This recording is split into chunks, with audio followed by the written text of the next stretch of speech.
बात करके बताऊंगा। अरे सर ठीक है सर, मैं 2 मिनट आज साइन करके ही साइन करके मीडिया वाले से आज अभी आता हूँ, साइन तो कर ले।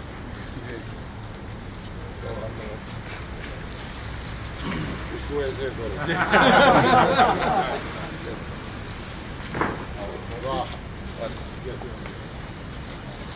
आओ इधर आ जाओ। हमारे पर नहीं है, सब लोगों से संवाद करो और इस कानून के बनने के लाभ किसानों को बताओ। जी जी जी तो दे दीजिए, इधर हम अपने संबंधी को ये लीजिए।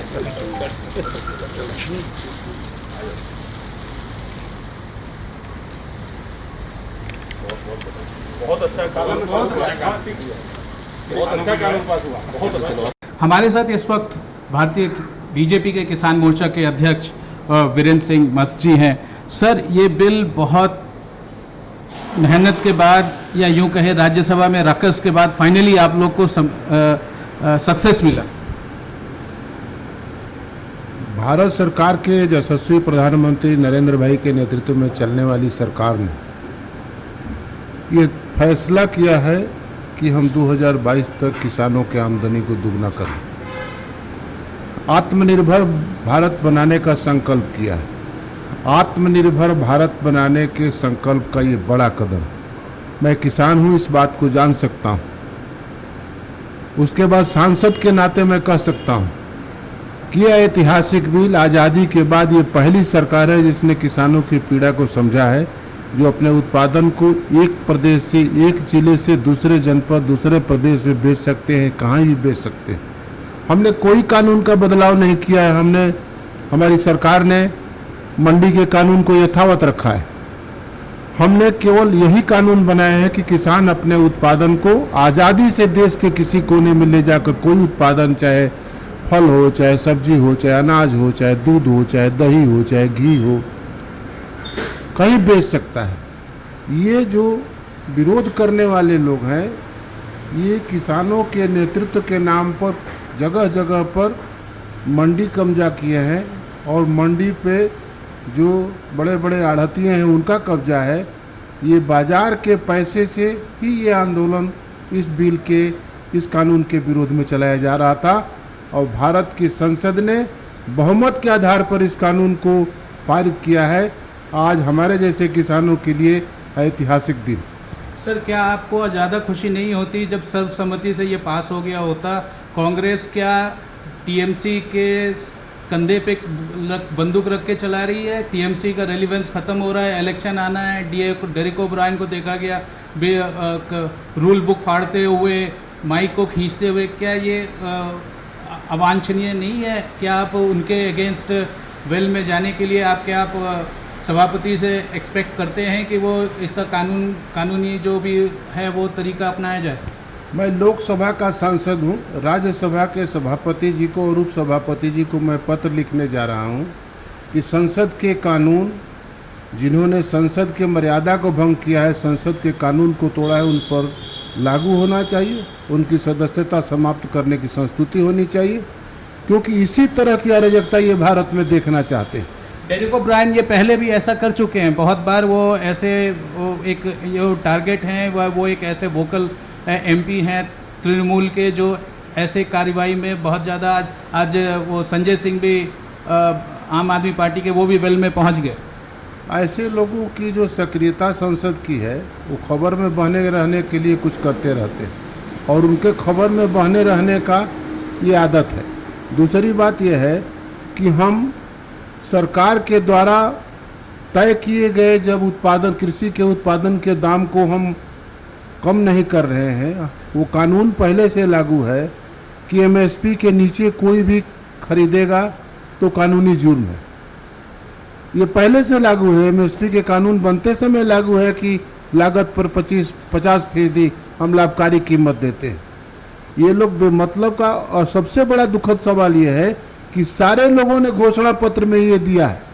हम घोषणा पत्र में दिए हैं, घोषणा पत्र की विश्वसनीयता लागू करने के सारे लोगों ने घोषणा पत्र में, कांग्रेस भी ने दिया है, सब पार्टियों ने दिया है कि हम इस तरह के किसानों के हित में कानून ले आएंगे। आज वो लोग कानून जो बनाने का चुनाव के समय वादा किए थे, हमको उस मुद्दे पर जनादेश मिला है। हम जो कहते हैं वो करते हैं, वो दिखता है, और इसीलिए देश की राजनीति में भरोसे का संकट जो पैदा हुआ है, उस भरोसे के संकट का समाधान नरेंद्र भाई का नेतृत्व कर रहा है। सर लेकिन आपके क्रिटिक्स ये कहेंगे कि आपके बीजेपी के जो पार्टियां और सारे ग्रुप्स जो हैं, उनमें से कुछ धड़ा में ये एक बार बिगनिंग में ये बात आई थी कि वो शायद इससे बहुत खुश नहीं है, ये जो अमेंडमेंट आ रही है।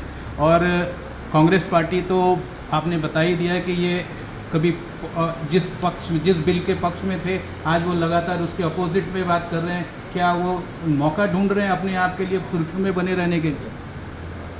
उन लोगों को कुछ भी सवाल पर मोदी जी का विरोध करना चाहिए। अभी राहुल गांधी अमेरिका में है, ये टेक्निकल जो मशीनी समाचार देने की अगर व्यवस्था नहीं होती तो उनका समाचार देश में नहीं आता।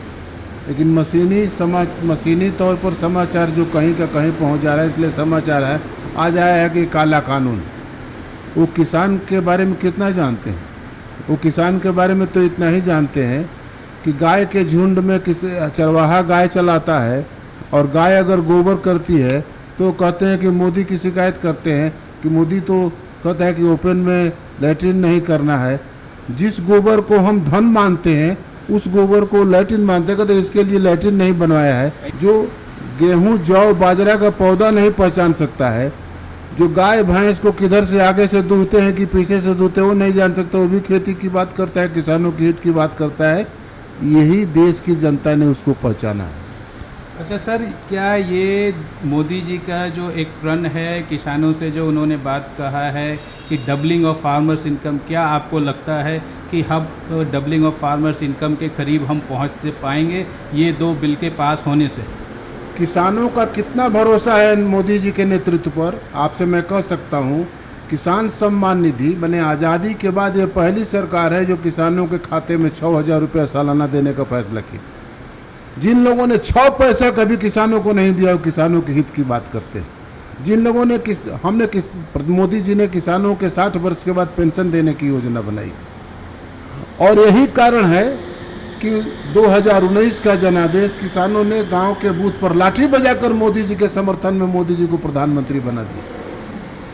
और जो लोग किसानों की बात करते हैं, किसान उनको जान गया है। 70 वर्ष के देश की आज़ादी के बाद कौन किसान के साथ खड़ा है, ये जनादेश ने हमको बता दिया है कि मोदी जी के नेतृत्व में कितना भरोसा है।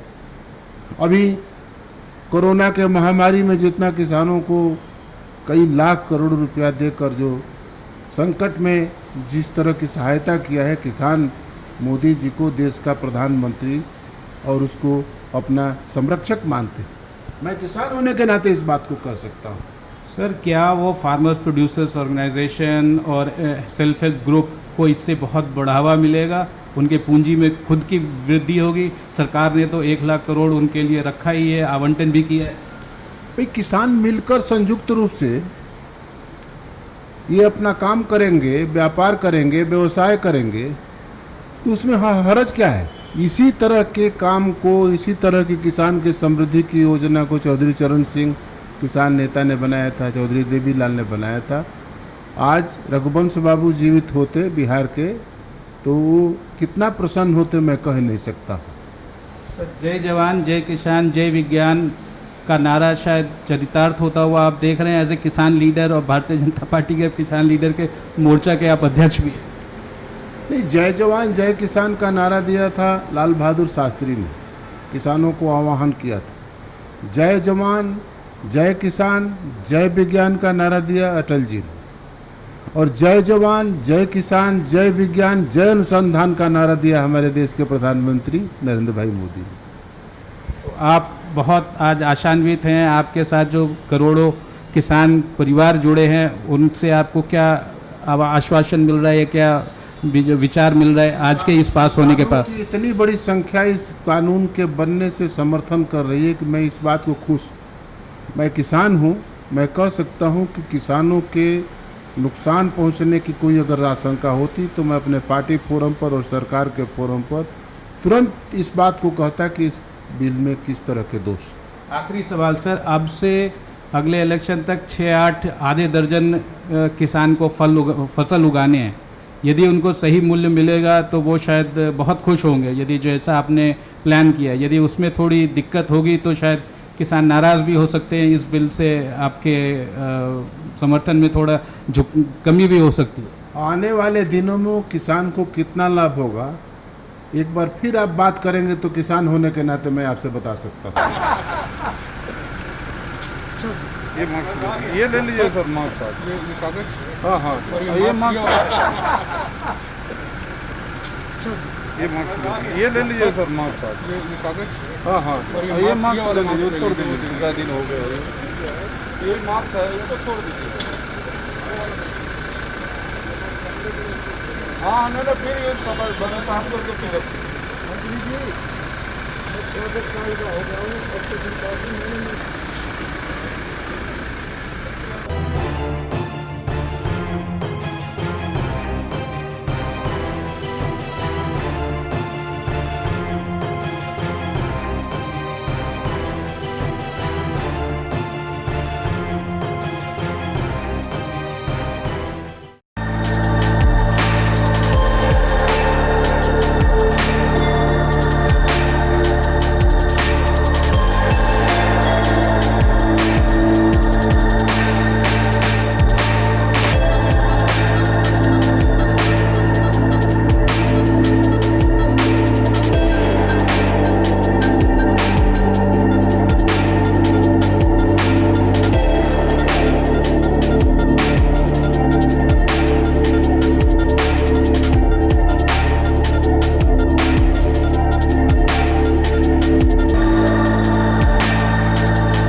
Download Tarang online radio app from Google Play Store.